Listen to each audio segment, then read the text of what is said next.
Imagine a world where your technology helps you rather than hinders you. Together, we can power your tech strategy with one platform and infinite possibilities. At NCR Voyix, we help you build differentiated experiences that make sense for your retail and restaurant businesses. Let's define the future of commerce together. Learn more at ncrvoyix.com. ncrvoyix.com.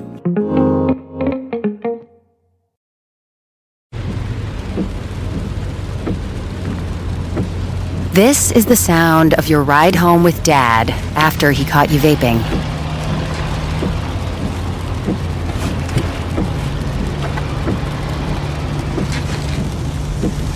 Awkward, isn't it? Most vapes contain seriously addictive levels of nicotine and disappointment. Know the real cost of vapes. Brought to you by the FDA. You can support this podcast at patreon.com/partnersincrimemedia. I'm Rebecca Lavoie, and this is Crime Writers On.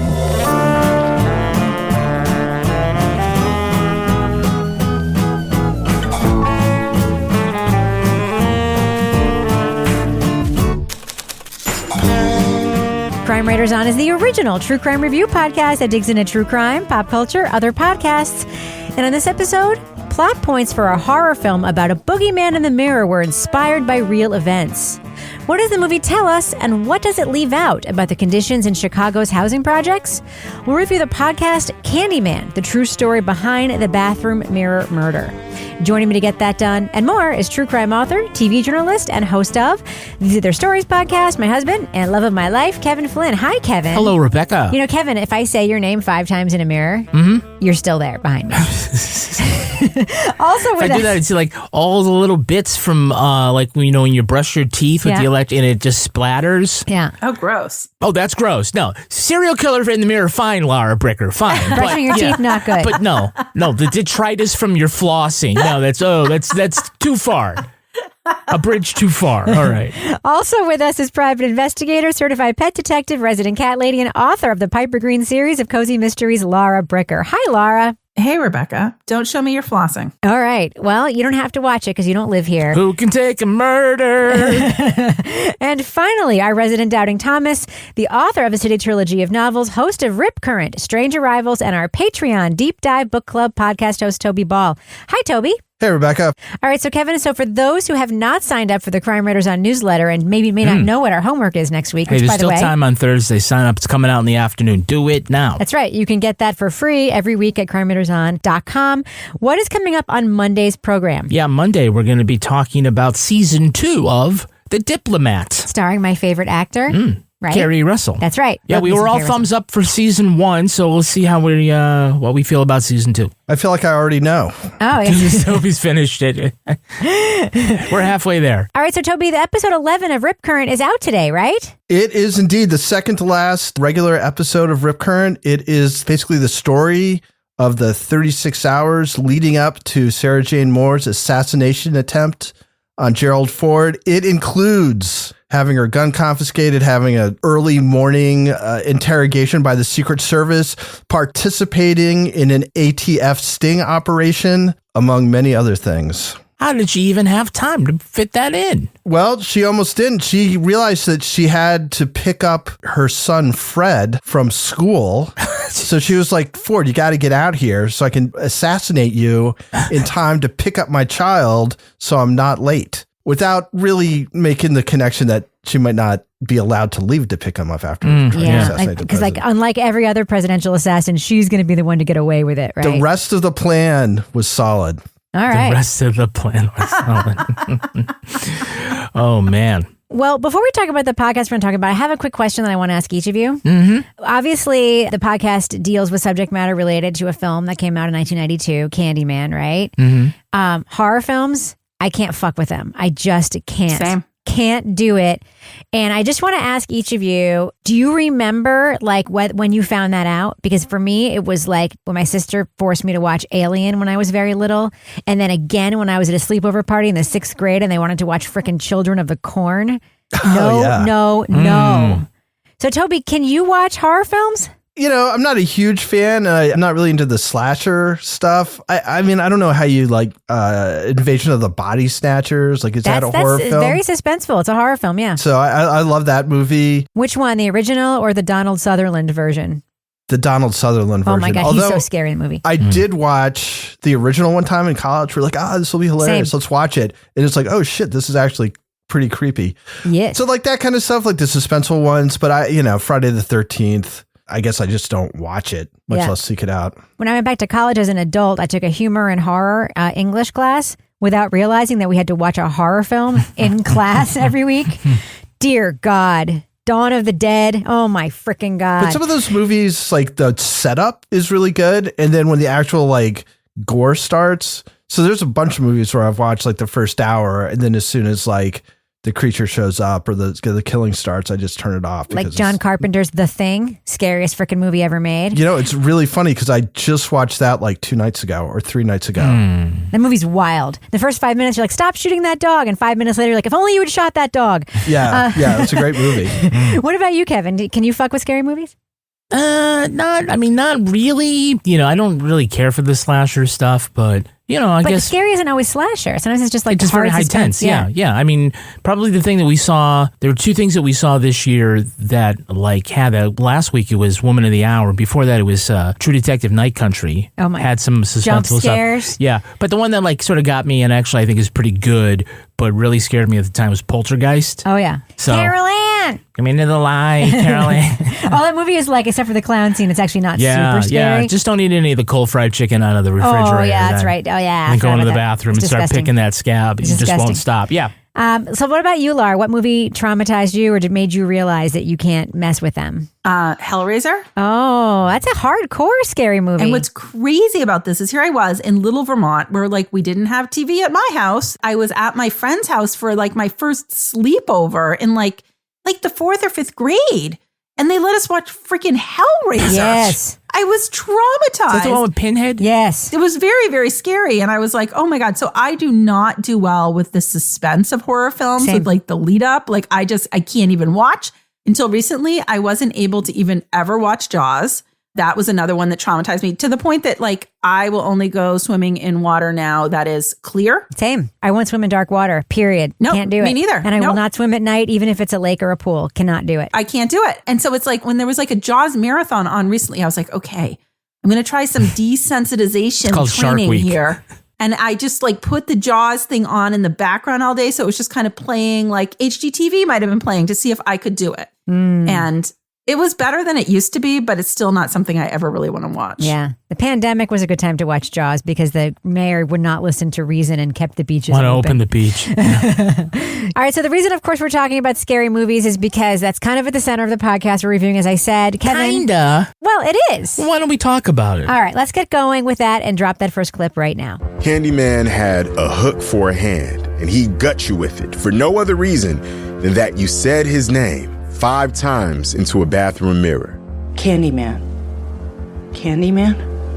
Candyman. And there was something about Candyman that seemed more real, like more dangerous than any other movie villain. Set in a Chicago housing project, the 1992 horror movie Candyman features a deadly ghost who can be summoned by chanting in a bathroom mirror. But some plot points were inspired by a real-life robbery homicide in which the killers broke into an apartment through the medicine cabinet. I said, here, this poor woman got killed in her own apartment, not bothering anybody. So we worked our butts off to try to clear that one, and we did within 2 days. A reporter found the flawed design of the bathroom walls were a contributing factor into Ruthie Mae McCoy's 1987 death. The exposé raised questions about City Hall's indifference to violence in the projects and the dangers faced by its black residents. By the time the supernatural retelling made it into theaters, the creature in the mirror did not reflect those systemic issues. I learned that actually the danger was exaggerated, and that in itself was part of the racism that surrounded the place. And what is the primary component of racism is fear, right? From Wondery and 48 Hours comes the podcast Candyman, the true story behind the bathroom mirror murder. Host Dometi Pongo explores not only McCoy's homicide, he dives into the larger issues around race, safety in the projects, and the ways they shaped the Hollywood narrative. The series asks how a mainstream audience can find big screen horror in the hallmarks of poverty. Spoiler alert, we're going to be talking about plot points from Candyman. So if you want to remain spoiler-free, go to the estimated time code in our show notes for our thumbs up or thumbs down reviews.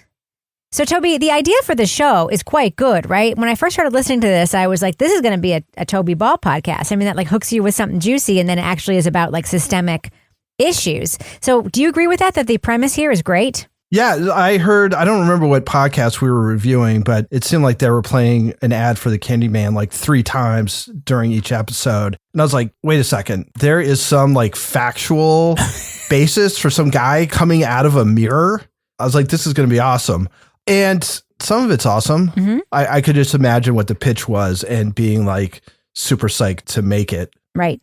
Now, of course, the conflict in the podcast comes from the actual, they speak to the director of the Candyman film a lot, and they look into not just Ruthie Mae's murder, not trying to solve it, but trying to tell it. They talked to a journalist who reported at the time, but also this sort of backdrop of the conditions of Cabrini Green, the low-income housing in Chicago where the movie was set.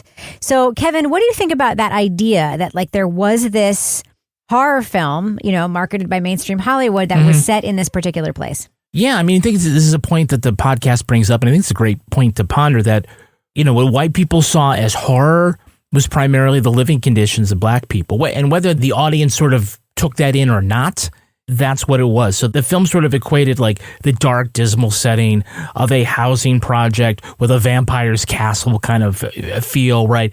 So for a mainstream audience, the setting itself was somewhat familiar yet dangerous, right? I mean, this movie just doesn't hit the same if this were in a dorm, right? Or on a luxury cruise ship. There's something about the audience going, oh, that's in a housing project, which in and of itself, people assume is hazardous, dangerous to be there. But if that's sort of based on your perception, how about the lives of the people who actually do live there? That was something that was not really, it was sort of acknowledged by the director and by the people making the movie. But does that live as an actual full-throated social statement? Not in that first movie. Well, they thought it did. The director claims it did, right? But Laura, again, this is the conflict center of the podcast. We talked about this in our last review on Monday about where people get inspirations for their writing. The director of Candyman talked about that as well. Do you think it's fair game to mine this kind of trauma for a horror film? I didn't really sit right with me. Yes, there's real life inspiration. It's ripped from the headlines. We hear that all the time. But in this case, there was something about the fact that this wasn't only a murder, but it was a murder in a low-income housing development. And it was a murder of a woman that had documented mental illness. I felt like that was not necessarily I don't want to say a fair target. I don't think that's the word I want to use. But to me, that just felt sort of really? How does her family feel? How do the other people around this feel? And I mean, obviously, the actual murder itself has nothing to do with Candyman. Somebody came in and shot her, right? Yes. But there is the character of Ruthie Jean. That is the name of the film, which is obviously very similar to Ruthie Mae. Was that a conscious decision? I mean, it probably was, yeah. It's always very complicated when something's a true story. You hear the director talking about how Chicago was an interesting setting and, fictionalizing that. And he says, oh, it was this housing development is some way that we can highlight racial injustice, and we're going to make the killer reincarnated of a well-to-do black man who was lynched in the 1800s, and someone's going to be dating a white man's daughter. And so they're fictionalizing it in a way where they're we're trying to make a statement. But at the same time, there was just something about it that felt kind of icky to me, that we were using a murder that just felt really sad on many levels as something that was now entertainment. But doesn't this happen all the time, Toby, where a writer will read it? Yeah, I was going to push back on that a little bit. I mean, yeah, go ahead. First of all, I mean, it's based on a Clive Barker short story, right? So they decided that they couldn't do it in Manchester or wherever it was originally written to take place. So they wanted to do it in America for an American audience. And he has this idea of doing it in Chicago in an African-American low-income housing complex. And then I think sort of has this, quote unquote happy coincidence of this crime that mirrored the story in ways that are pretty wild. But I think horror movies get set in a lot of places. And I think poverty is one of the things that kind of cuts across a lot. I mean, when I think about, again, I'm not like a horror movie connoisseur, but it seems like it's either like suburbia, and just like the weird stuff that's underneath the grinding boredom of suburbia. There's a hell of a lot that's in, the poor rural South, I would say. Texas Chainsaw Massacre, even to the point where when people are spoofing horror movies, like in ads, like that's what you see is like a poor rundown farm somewhere with the guy with the overalls and the chainsaw or what have you. The protagonist in this movie is a white woman. Yes, Virginia Madsen. To me, that's what made it seem kind of weird. Like, I assume it was like, we need an audience proxy. Yes, that was explicit. They explicitly said that they needed a white person. White people will not see this movie if there isn't a white person at the center of it. So I think if you're not willing to be, I don't know if respectful is the right word, but to represent by having a black protagonist in a almost completely black neighborhood and everybody else is essentially black except for looking back, 100 years ago, like that to me is more of a problem than the actual setting. It's the idea that you can set something there, but the people who live there aren't adequate to actually carry the movie. It's that you have to have a beautiful white woman in there to make it like okay to watch. Yeah. Yeah, it's like we said when we were talking about Anatomy of Lies, that like the truth can inform the fiction, and it kind of explains like you didn't set off like, oh yeah, let's do a thing about people in a black low-income housing project being terrorized by a ghost. It sort of just kind of evolved that way. Certainly the story, Ruthie's story, seems to be one of those coincidences where they're kind of walking around and like they hear about this story and realize, oh, like this could fit. And, like when they're done, they got to say, oh, in that Hollywood superficial way, like, oh yeah, well, we did some real social commentary in here. It didn't go over the time. The only person that seemed to support that idea and encourage more of it was Roger Ebert, who said like a horror movie is supposed to challenge and frighten and why not be pointed? Roger Ebert, on the other hand, said, like if you have to do horror, this is the kind of horror you want to see, right? Ebert is saying, I do like the sort of social issues, social consciousness horror, something that leaves me thinking and reflecting. Now you look at today with Jordan Peele, like he's a funny guy and he's dedicating this part of his professional career doing horror movies, but also that have a real sharp, smart social message as well. And so like you can do both things at the same time. Like you can like listen to great podcasts and support us at the same time by supporting us at Patreon. Just like that. Exactly like that. Smooth transition to the business section, It's Kevin. like, I was going there and I said, you know what this sounds like? I was going to let those guys talk for a little more, but I'm just going to say too good of an opportunity to pass up. Nice job. Yeah, if you support us at Patreon, what you're doing is you're going to get all sorts of exclusive podcasts, while at the same time you're helping keep us going here so that we can continue to do even more. It's a great feedback loop. If you join us at the leading off level, you get all sorts of exclusive podcasts. They include the Crime Writers on After Show, Toby Ball's Deep Dive Book Club podcast, Married with Podcast, our advice show, and Rebecca's ongoing look at the Karen Reed case, the Readathon. If you join us on the Bricker scale, then you get an additional exclusive podcast. It's Laura Bricker's Leave It to Bricker podcast. If you join us at the Let's Do What We Do level, you get these episodes of Crime Writers on early and ad-free. And if you come in as a deep diver, you can partake in the recording of Toby Ball's Deep Dive Book Club podcast. Toby, The Sullivanians is the new book that's going to be coming out in this podcast. What do people have to start reading for the next deep dive? So interesting you should ask that, Kevin. Just a second.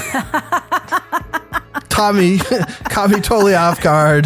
That is a great question, Kevin. I could see your reportorial background. Yes. It is A Threat of Violence, a story of truth, invention, and murder by Mark O'Connell. Now, if you want to get that book and you want to purchase it, great place to go is Amazon. And when you do, go to our Amazon storefront. Start there. You go to amazon.com/shop/crime patreon.com/crimewriterson. You can do all your shopping there, but you also get to see like some of our favorite things. Rebecca, what are this week's Amazon recommendations? Kevin, you know what I love buying on Amazon? What do you love? Random stuff for our dogs. Like, for instance, the minute your dog gets, as ours does, like a hot spot after a haircut, you can immediately go on Amazon and order that hot spot spray, and it'll just show up at your house like the next morning. It is incredibly convenient. That's one of the things I love buying, is because pet needs, we don't live close to a pet store where we live. We don't. So Amazon sort of plays that role for us, and I appreciate that service. And Toby Ball, what are your listener-inspired Toby Ball's deep cut recommendations? So I got two good ones today. Maybe I'm not understanding what this is, but I can't believe you can buy it on Amazon. An endoscope camera with light, 1920p HD borescope tools with 8 adjustable LED lights. Yep. Endoscope with 16.4 foot semi-rigid snake camera, 7.9 millimeters IP67 Water Pro. I thought this was the kind of thing that you put in your ear to like get wax out, one of those cameras. I think you put it in something, but it ain't your ear. That's a lot longer. You know what? You put it down a pipe. That's if you're looking for like lost animals, and you might need to put it down a pipe. Or a clog. If you want to call it a pipe. Sometimes they put that up a pipe. 16.4 semi-rigid feet. That's a lot. This other one, I just assumed that somebody did this as a gag, but I'm going to read it anyway. The Good Wipes Flushable Butt Wipes. Ooh. Soothing botanicals and aloe, septic and sewer safe, largest adult toilet wipes. So, you're getting good stuff there. Rose water, 360 count, 6-packs. Yeah, so it's scented butt wipes. Your butt smelling like a rose. I guess something's going on. Thank God. Man, you can get that and other ideas at amazon.com/shop/crimewriterson. We earn commissions on qualified purchases. So, Kevin, before we wrap up the business section, a critical and unusual question that I never ask you. Okay. Do we have any Patreon patron saints of the week this week? Our Patreon patron saints are Dr. Claire Dempsey and Heather Applegarth. Bless you. Claire and Heather. Yeah, by the way, Claire is doing some research. She's looking for listeners from the UK, and it's all about true crime. You should see more. She's posted in our Facebook group, That's so right. Help a sister out. Claire and Heather are my heroes this week because they have supported us on Patreon. If you want to join us on Patreon, you'll also be my hero. You're also just a hero for listening to this damn podcast. Who are we kidding? All right, Kevin, should I go ahead and fade that music out right now? Fade it out. We've all got a thing. For me, it's vintage furniture. And now talking about how I found it on eBay is like my whole personality. Even at 2 a.m., when I can't get 19th century sofas off my mind, I'm on eBay for sure, scrolling my favorite seller's storefront, setting search alerts, and building the watch list of my literal dreams. I know antique lamps aren't everybody's thing, but the best part about eBay is it doesn't matter what you're into. Fashion, car parts, trading cards, it's all there. So go find the thing that keeps you up at night. eBay. Things. People. Love. So, Kevin, who's our next sponsor? Hey, we're sponsored by Quince. Oh, hell yeah. All right, so this is what I'm going to do. This is the script. Tear it up. Because all I say, Rebecca, tell us about your latest purchase from Quince. I got the most... Because you purchase a lot from Quince very frequently. It's basically like my wardrobe staple place, I just got the most incredible faux fur hoodie jacket. It is the softest thing I have ever touched in my entire life. Every time I wear it, I'm like, you have to touch this. You have to touch this. You have to touch this. Yeah. I love it so much that I also bought one for somebody else for Christmas. I'm so excited about this jacket and about everything that I've ever bought at Quince. Quince is known for their Mongolian cashmere sweaters from $50. And all Quince items are priced 50 to 80% less than similar brands. So get yourself something or give that somebody special something for Christmas. They even have furniture now, Kevin. Furniture. Yeah. Okay, I kind of regret ripping this because there's something to read. Oh, I got to read this. Read the end. Okay. You need both pieces? No. Get cozy. Get cozy in Quince's high quality. See, that's where I ripped it. Yeah. Get cozy in Quince's high quality wardrobe essentials. Go to quince.com/crime. Crime. For free shipping on your order and 365-day returns. That's QUINCE.com/crime. Crime. To get free shipping and 365-day returns. Quince.com/crime. Crime.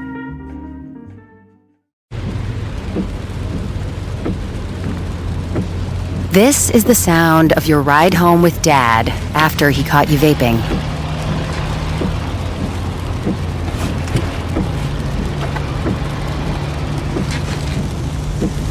Awkward, isn't it? Most vapes contain seriously addictive levels of nicotine and disappointment. Know the real cost of vapes. Brought to you by the FDA. What is the secret to making great toast? Oh, you're just going to go in with the hard-hitting questions. I'm Dan Pashman from The Sporkful. We like to say it's not for foodies, it's for eaters. We use food to learn about culture, history, and science. There was the time we looked into allegations of discrimination at Bon Appetit, or when I spent 3 years inventing a new pasta shape. It's a complex noodle that you put together. Every episode of The Sporkful, you're going to learn something, feel something, and laugh. The Sporkful from Stitcher. Get it wherever you get your podcasts. All right, there's something that we need to discuss. Laura Bricker, the real horrific crime itself is fucking terrifying. Imagine living in a building where there's an access space behind your walls and like knowing that somebody's coming in that way into apartments and like pissing in a bucket because you don't want to use your bathroom. Is that not terrifying?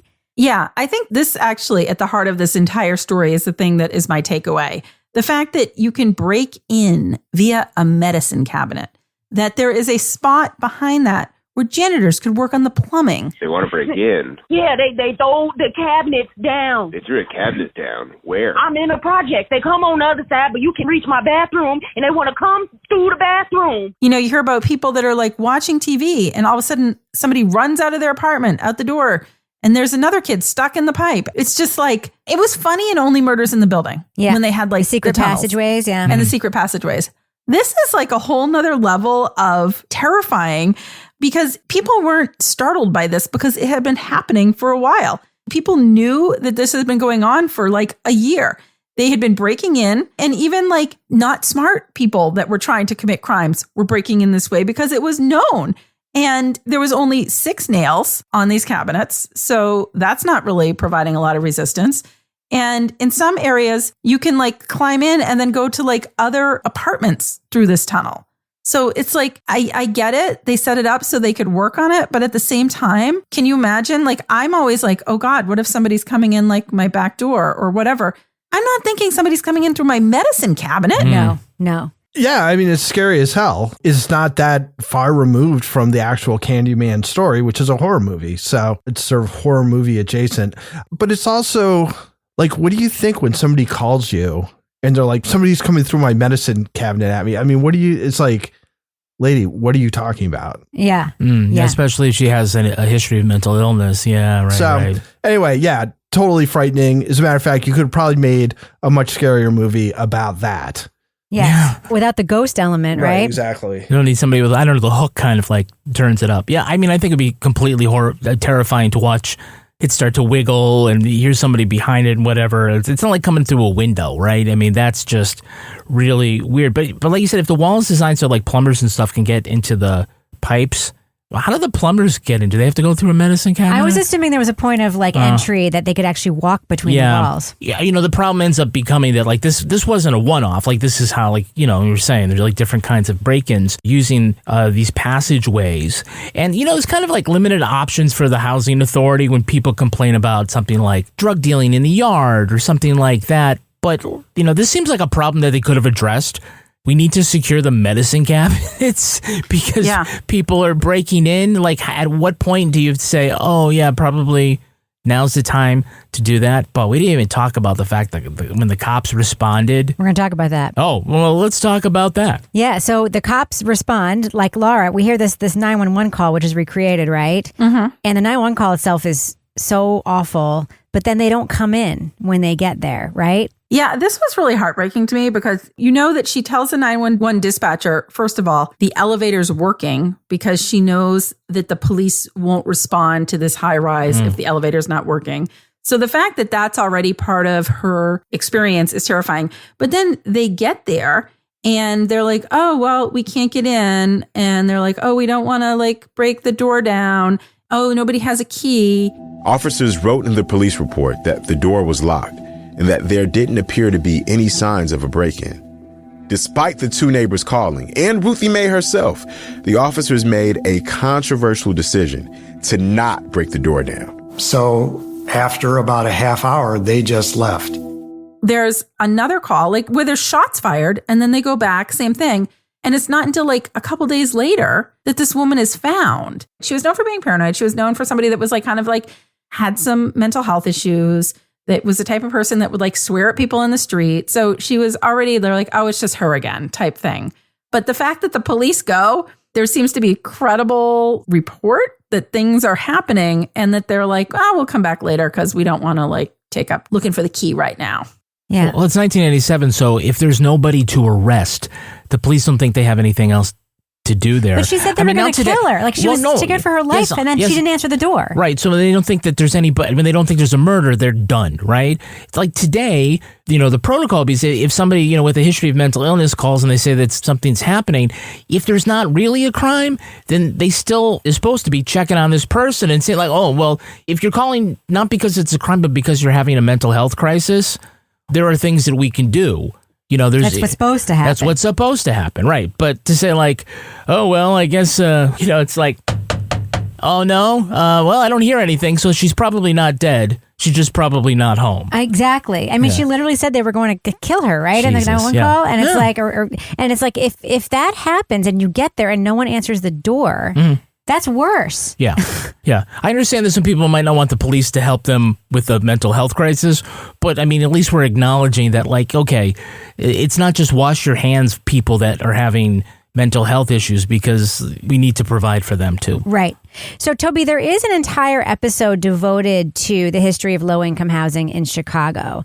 And this was the episode that I listened to, and I was like, I bet Toby's really going to appreciate this deep dive episode. Did you? Yeah, I liked it. It was interesting. I mean, it's a little, it's connected to the story, but I don't know how connected it is to the story. But it's still sort of an interesting tangent about how they sort of conceptualize housing for low-income white people. And then after the Great Migration, when a lot of black families were moving north from the South, they sort of changed the way they thought about low-income housing. And then you end up with Cabrini Green, which is the classic sort of high-rise low-income housing, quote-unquote, projects.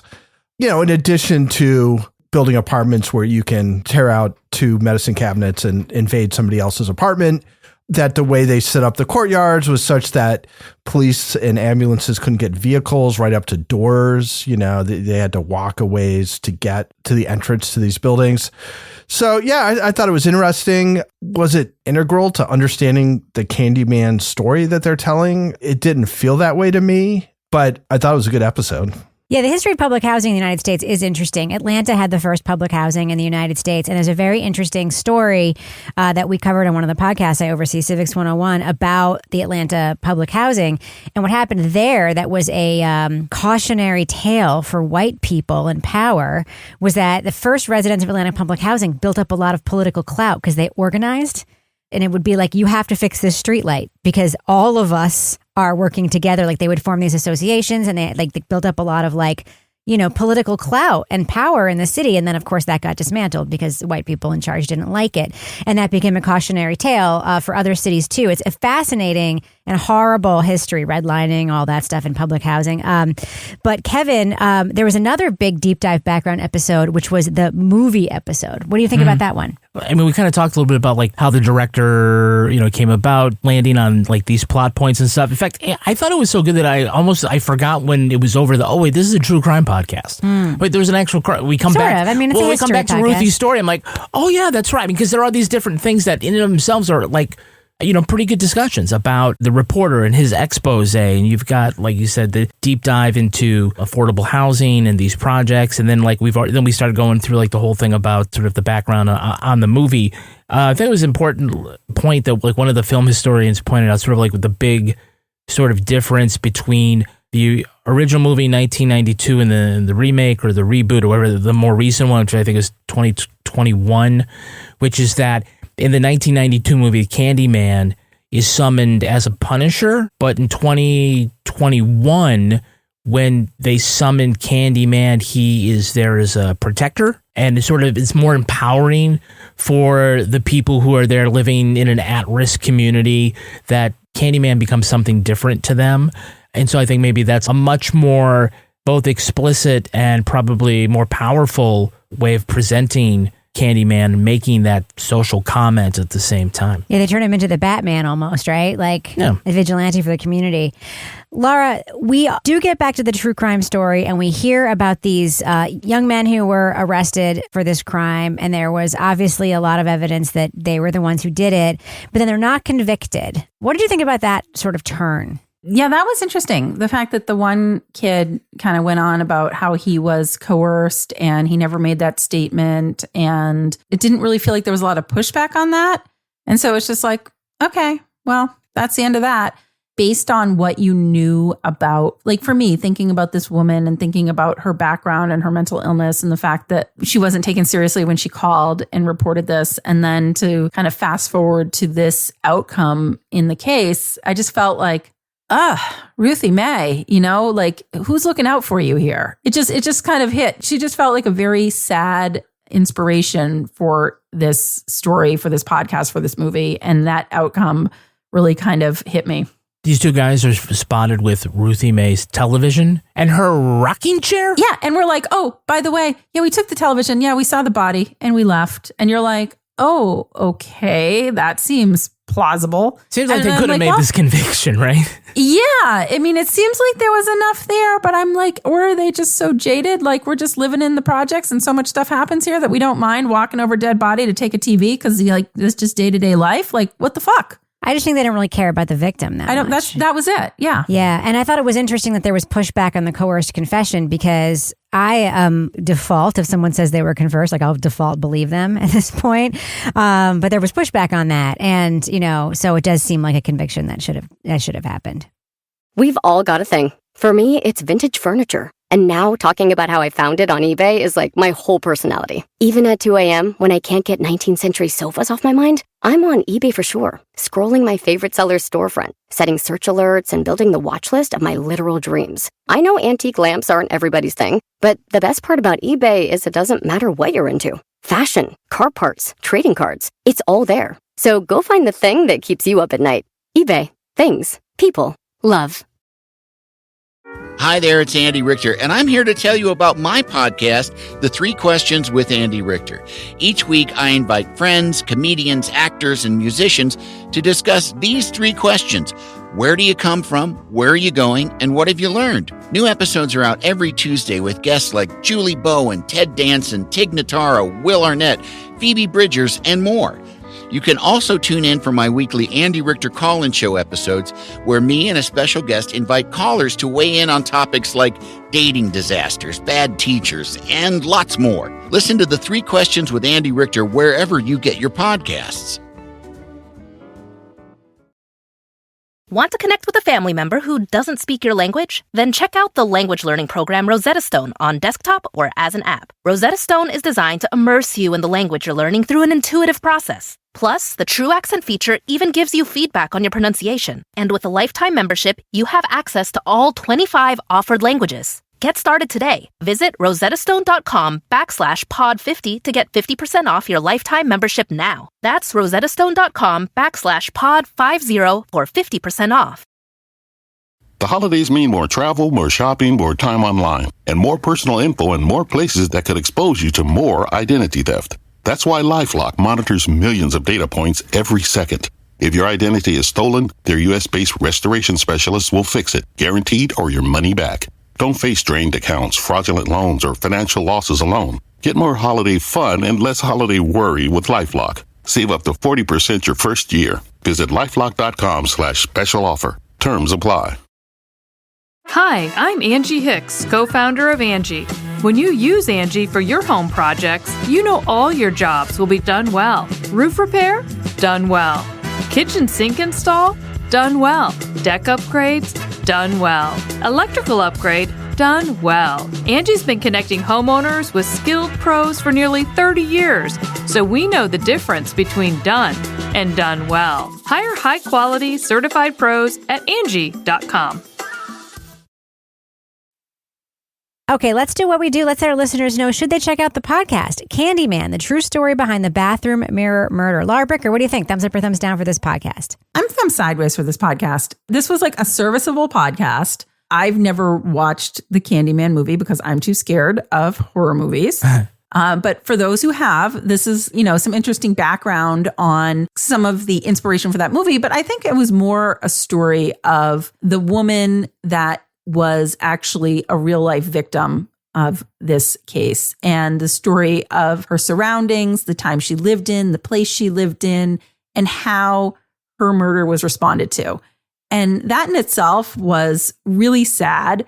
I'm glad that it was brought out. There was some information at the end that we didn't talk about some of the things that are being done to kind of, again, shed more awareness on her, who she was, and also the situation and the circumstances that she was living in, Ruthie Mae. But overall, like this podcast, it was serviceable. There was nothing wrong with it, but it wasn't one where I was like, oh, wow, I can't wait to tell people to listen to this one. It was just like, okay, that was an okay podcast, but it wasn't something that I felt at the end that I was like, wow, I'm really glad I listened to that. Toby Ball, thumbs up or thumbs down for the Candyman? Yeah, I'm a thumb sideways too. I just kind of felt like it was a little uneven and actually like a little disjointed at times, I guess. I mean, sometimes it's felt like the episodes are sort of loosely thematically connected, but those are some of the ones I like the most, right? So the talk about the sort of crime that is connected to the Candyman movie as sort of an inspiration or whatever, like that's pretty interesting and wild. The talk about the Candyman movie itself, talk about some of the history of public housing in Chicago. It's all interesting. It's a true crime thing. I thought it was kind of uneven. So, it's not bad. So it's a thumb sideways. Kevin Flynn. Yeah, I'm a mild thumbs up. I think this podcast is far better than it has any right to be, or that at least I thought based on the title. Because I was thinking, Candyman, okay. Like, I mean, I got pitched this twice. Did you get Donut Shop murder vibes when you heard the title? Well, no. I mean, it just like, I'm thinking, I have this aversion to true crime content being suggested that it be consumed the same way a horror movie is. Right? So like when we have a literal horror movie, I'm like, oh, fuck, this is going to be super lightweight and exploitative but no, I mean, I thought there was like a really interesting story behind it. I thought Dometi was like actually, a really great narrator. We didn't talk about really like how narration heavy this was, but it really didn't feel that way. And he said how scared he was because he grew up near that particular project. I thought this was good because you got true crime, you got some film history, you got some really interesting discussions about representation and poverty. So it touches on like a lot of different things here. So I'm going to go with a thumbs up. I'm going with a mild thumbs up. I share a lot of Toby's unevenness issues, but the parts that were interesting were really interesting. I really did like I like media about film in particular. There's so much material to mine when you talk about movies, like Invasion of the Body Snatchers was actually about communism. Like there are all these movies that happen at particular moments for a reason. To me, that was a little bit missing from this. The commentary was about this particular film and how it came to be, and we're sort of missing that broader context of why and when these things get made and what they mean at the moment that they get made. And that was like kind of a missing piece that I think belonged here. And I had one other issue with the podcast because I have now made it a habit to listen to the credits of every show we review so that I can understand like how it was made, who made it, etc. There's another person credited in the credits with reporting, writing, and producing this show. And I'm wondering, where is that other person in the show? I mean, to me, that suggests we have somebody here who reported it, who wrote it, who produced it, and then we had a host sort of drop in and read it. And that's kind of what the issue is with the Candyman movie, right? The sort of like dropping in parachuting and telling a story. And I'm not saying that Dometi's the wrong person to do it. And I'm not saying that Dometi shouldn't be hosting it. But I also see a bunch of articles where Dometi Pongo takes a deep dive into this part of history. And I'm like, actually, somebody else reported and wrote this. And that person, I think, should be present in the project, either as a co-host or a voice in the show.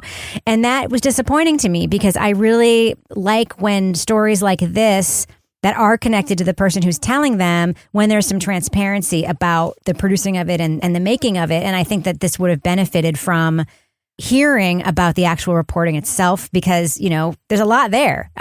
So yeah, that made it a little more measured for me. That being said, there's a lot of interesting stuff here. The public housing stuff is interesting. The film stuff is interesting. So I can't give it a thumbs down. So yeah, it's a mild thumbs up for me for this podcast.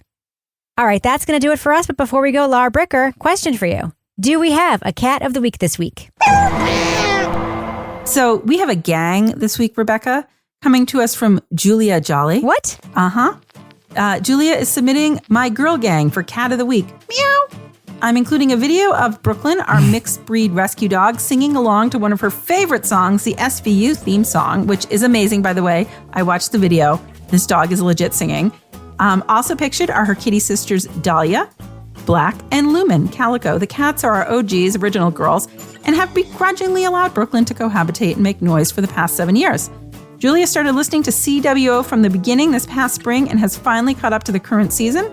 Now she will make her way through the list of podcasts featured in the show that she hasn't yet listened to. Thanks to the whole crew for all the hours of listening and laughs. Nice. All right, Laura Bricker, if folks want to reach out to you on social media to pitch their animals to be Cat of the Week, of course, it can be any kind of animal. It doesn't have to be a cat. You can email us at crimewriterson@gmail.com. But if they do want to reach out to you on social media to pitch you directly, how can they find you there? You can reach me at Laura Bricker on Instagram. I'm on Twitter, but I don't check it that often, so Instagram is probably the way to go. Toby Ball, folks want to reach out to you and ask you questions about your excellent podcast, Rip Current, or about anything that you said on this show. How can they reach you online? Probably the easiest way is on Twitter at TobyBallNH. Yeah, you even respond to me sometimes on Twitter. Occasionally I do. We're like the only two people there, using the platform for how it was supposed to be used. What about you, Kevin? How can you be found? I'm at Kevin P. Flynn. And if you Kevin P. Flynn. Yes? Kevin P. Flynn. Oh. Kevin P. Flynn. Oh. I won't do the fifth. Don't, because that's scary. You can follow me when does everywhere. It start over again? Like, when are you doing the first of the second time, or does it just like... Oh, it's sort of like in that show Community, where over the whole course of the show, they said Beetlejuice 3 times, but like in different seasons. And then the third time they said it, Beetlejuice walked behind the scene in the back. Did you ever... Something like that. Yes. Is it like when someone leaves like 20 seconds on the microwave? And you're like, am I going to use those 20 seconds or am I just going to clear it? Anyway. I don't know. All right. Well, if somebody else says it, does it have to be one person saying it? Or could, they don't say. Could you say it a couple times in the bathroom and then Kevin comes in and says it 3 times? The rules are really unclear. They seem loose. They don't mention it seem at pretty all arbitrary. in podcasts, Yeah. Well, you can find me everywhere at Reb Lavoie if you care. You can follow the show everywhere at Crime Writers On, but mostly I encourage you to join our incredible Facebook discussion group. I know Facebook is old school as hell, but our group is awesome and it is worth visiting that platform. Go to the Crime Writers On Facebook page, hit join the group. We'll let you in if you seem nice. Get episodes early and ad-free at patreon.com/Partners in Crime Media. You also get everything else we make back there. For $5 or $6 a month, you can get so much stuff. Our theme song was composed and performed by Ty Gibbons. Our editor is the truly terrific Livy Burdett. The EP of this show is Kevin. This show was recorded in Studio C, The Closet, in our New Hampshire basement, where we always stop ourselves from saying that last Candyman while looking in the mirror. On behalf of all the crime writers, thanks so much for listening. We will catch you later. What you drinking? It's the most disgusting thing that I've ever drank, but... What is it?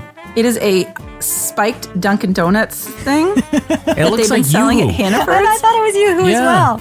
It's so gross. But you bought this it. Is what it, so you got to drink it. But I bought it, and I'm like, I'm going to fucking drink it. Who would have thought an alcoholic Dunkin' Donuts coffee would taste bad? Yeah, gosh. I was every time I walked by, I'd be like, oh, what are those things? And then I got it. I was like, oh, God, this is horrible.